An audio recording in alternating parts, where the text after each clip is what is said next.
Rapaz, poucas equipes podem dizer que anularam o Luka Doncic e o Blazers é uma delas, né? Pessoal, vamos aqui falar sobre Portland e Dallas nesse jogo que terminou agora há pouco com uma grande vitória do Blazers por 136-119, né, num jogo muito dominante do Blazers, onde a defesa de Portland acabou brilhando, né, cara? Que trabalho de contenção ao Luka Doncic que a defesa do Blazers fez, hein? Que trabalho sensacional. Vamos falar sobre este jogo, mas antes, meu amigo, deixa seu like, se inscreve no canal se você ainda não é inscrito, que isso ajuda muito o meu trabalho, tá bom? Pessoal, o Blazers deixou muito claro, logo no primeiro período, qual que seria a sua estratégia para defender, para anular o Luka Doncic. E utilizou uma estratégia que é até meio óbvia para a grande maioria das pessoas, só que poucas equipes têm a coragem de utilizar, que é a estratégia de dobrar para cima do Luka. Por que as equipes têm um receio de dobrar para cima do Luka? Porque assim, o Luka é tranquilamente um dos melhores jogadores queimando double team em toda a liga. Poucos jogadores queimam tanto marcação dupla como o Luka. Por que o Luka tem essa capacidade de queimar marcação dupla, de queimar double team? Porque o Luka, além de ser um grande pontuador, um excelente scorer, o Luka é um exímio passador. O Luka é um dos melhores passadores da liga. Então, por ele ter essa capacidade de passe elevadíssima e rara, poucos jogadores têm o passe que o Luka tem, quando a marcação dupla chega nele, ele consegue queimar a marcação achando ótimas bolas nos corners ou achando ótimas bolas por dentro. Então, a maioria dos times tem um certo receio de dobrar para cima do Luka durante muitas posses, porque tem medo de não conseguir acompanhar os outros jogadores do Dallas e acabar tomando chuva de bola de 3. Muitas equipes não têm essa coragem, o Blazers teve. Em todas as posses do primeiro período, o Blazers dobrou para cima do Luka. Tomou bola de 3? Tomou. Tomou 8 bolas de 3 no primeiro período. Mas o Luka não conseguiu produzir. O Luka fechou o primeiro período com 4 pontos e 2 de 5 no field goal. O Blazers dobrou em todas as posses para cima do Luka. Foi impressionante. E ofensivamente, o Damian Lillard garantiu com que o Blazers produzisse. Porque seria muito ruim se o Blazers conseguisse limitar o Luka e não produzisse no ataque. Ficaria meio que elas por elas, né? Mas não aconteceu. Além de fazer um bom trabalho contendo o Luka, o Blazers conseguiu produzir no ataque por conta do Lillard, que meteu 11 pontos, cara. O Lillard foi muito bem no primeiro período. No segundo período, assim como acontece na grande maioria dos jogos do Dallas, o Jason Kidd sacou o Luka Doncic, né, botou ele para descansar, ficou ali cerca de 4 minutos descansando, e também, como acontece em todos os jogos do Dallas, o time sentiu demais a ausência do Luka, o ataque do Dallas não produziu durante esses 4 minutos, e o Blazers se aproveitou, tendo um Shaedon Sharpe vindo muito bem do banco, para meter uma run de 15-6. Só que mesmo quando o Luka voltou, o ataque do Dallas não conseguiu produzir tanto, porque o Blazers continuou dobrando para cima do Luka, e aí cabe destacar o ótimo trabalho de Josh Hart e de Damian Lillard nessa dupla marcação. Os dois foram muito bem dobrando para cima do Luka. Só que diferente do que aconteceu no primeiro período, onde o Dallas acabou tomando muita bola de 3, no segundo período não aconteceu. Os passes do Luka não acabaram resultando em cestas dos seus companheiros, né? O Tim Hardaway, o Dinwiddie e o Red Bullock, que daqui a pouquinho eu falo mais do Red Bullock. Esses três eles não conseguiram ter um bom desempenho no segundo período, e o Dallas acabou não produzindo no ataque, né? Foram apenas 26 pontos produzidos e 40 tomados. Por quê? Porque o Damian Lillard teve 5 minutos finais de primeiro tempo absurdos, cara. O Lillard meteu 13 pontos e fez com que o Blazers fosse para o intervalo vencendo por 71-56. Só pra vocês terem noção de como o Luka foi bem marcado no primeiro tempo, o Luka terminou o primeiro tempo, cara, com 5 pontos e 2 de 8 no field goal.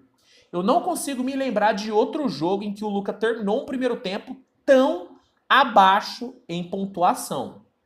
Impressionante. E assim, não só em pontuação, mas o Luka ele não conseguiu se movimentar muito. O Luka ele foi encaixotado no primeiro tempo. Esse é o termo perfeito. Encaixotado. Impressionante o que o Blazers fez no primeiro tempo marcando o Luka.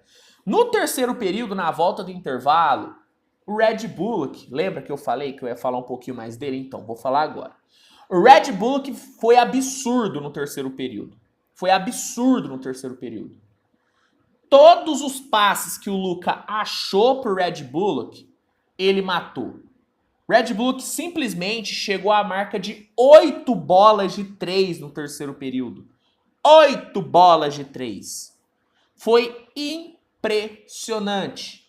Mas pro azar do Dallas, mesmo tendo o Red Bullock produzindo e até um Luka conseguindo, né, ganhar um pouquinho mais de liberdade, mesmo com isso acontecendo, o time não conseguiu encostar. Por quê? Porque ofensivamente o Blazers foi muito bem, cara. O Blazers se aproveitou muito da frágil defesa do Dallas, ainda mais sem o Christian Wood. O Dallas não conseguiu proteger o garrafão em momento nenhum. Né? Toda vez que o Blazers quis acelerar, quis ir para dentro, conseguiu. Por quê? Porque sem ter um cara móvel, um cara versátil, um cara impactante na defesa, o Dallas não conseguiu impedir as infiltrações. Pô, quem tava protegendo o garrafão do Dallas era o Dwight Powell, e quando ele tava no banco era o JaVale McGee, cara. O Blazers deitou e rolou pra cima dos caras, e mesmo tomando chuva de bola de 3 do Red Bullock, o Blazers ainda foi pro quarto período com a vantagem muito tranquila. E a vantagem se tornou ainda mais tranquila porque o Jusuf Nurkic, que fez um baita de um jogo, foi muito acionado no início do quarto período e comandou uma run de 10-4 nos 2 minutos iniciais.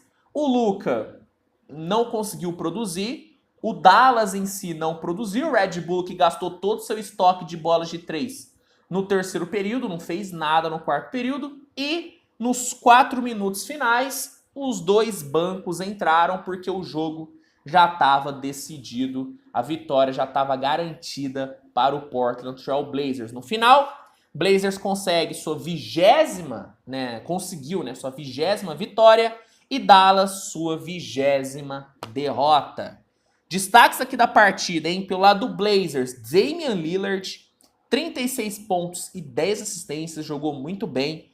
E o Jusuf Nurkic com 22 pontos, 11 rebotes e 3 de 5 para 3 pontos, também foi um dos grandes destaques da equipe do Blazers. Eu quero destacar aqui alguns números que mostram como o ataque de Portland foi eficiente. O Blazers fechou o jogo com 17 bolas de 3 convertidas e 34 assistências.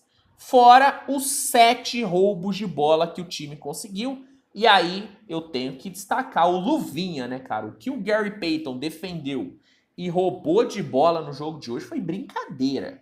Foi muito bem. Que jogo coletivo, né, do Blazers. Obviamente que o Lillard foi o grande destaque individual, mas o coletivo do Blazers foi maravilhoso. Pelo lado do Dallas, o grande destaque, por incrível que pareça, foi o Red Bullock, né? Foram 24 pontos e 8 bolas de 3 convertidas. O Bullock foi o grande destaque do time, até porque o Luka foi encaixotado, né? O Luka terminou a partida com duplo-duplo, né? Foram 15 pontos e 10 assistências, mas 7 de 19 no field goal e 0 de 5 para 3 pontos, cara. Para os padrões Luka Doncic de qualidade, esse foi um jogo ruim. Esse foi um jogo em que ele foi anulado. Não tem como você anular 100% o Luka. Nenhum time vai conseguir deixar o Luka zerado em estatísticas. Mas o que você pode fazer é limitar o movimento e o impacto do Luka no jogo. E isso o Blazers fez muito bem. O Luka não impactou no jogo. Não teve um momento em que o Luka liderou o Dallas e fez o time voltar para a partida. Quem fez isso foi o Bullock no terceiro período com as 8 bolas. Não que ele matou as 8 bolas de 3 no terceiro período, mas assim, ele chegou a 8 bolas de 3 no terceiro período. O cara que conseguiu impactar mesmo foi o Bullock. o Luka não impactou. E aí é muito mérito da defesa do Blazers, que foi corajosa em arriscar dobrar para cima do Luka em todas as posses e foi eficiente para cobrir os corners, para impedir que o Luka conseguisse queimar a marcação dupla. O Luka não conseguiu queimar o double team do Blazers hoje. Impressionante, hein? Bom, o que você achou do jogo? O que você achou da minha análise? Comenta aqui que eu quero saber. Você, se fosse treinador, teria coragem de dobrar para cima do Luka em todas as posses como o Blazers fez, ou você seria mais conservador? Comenta aqui. Qual estratégia você utilizaria para defender o Luka Doncic? Eu teria a coragem que o Blazers teve.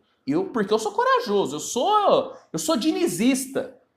Coragem para jogar. Blazers hoje teve coragem para jogar e eu gostei, cara. Eu fiquei impressionado mesmo com a coragem do Chauncey Billups. Tanto critiquei e hoje vou elogiar. Elogio quando merece. Hoje Chauncey Billups merece elogio pela coragem de ter dobrado para cima do Lucas sempre. Comenta aqui que eu quero saber sua opinião. Se gostou do vídeo, deixa o like, se inscreve, compartilha com seus amigos e dá uma olhada no primeiro comentário fixado do vídeo, porque vai ter um link que vai te oferecer 7 dias totalmente gratuitos para testar o NBA League Pass, que é a melhor plataforma de streaming de jogos da liga. Então você que ainda não tem o League Pass, aproveite, clica no primeiro link e garanta já o seu com 7 dias grátis. A gente se vê mais tarde com um resumo de toda a rodada. Um grande abraço e até o próximo vídeo. Tchau, tchau.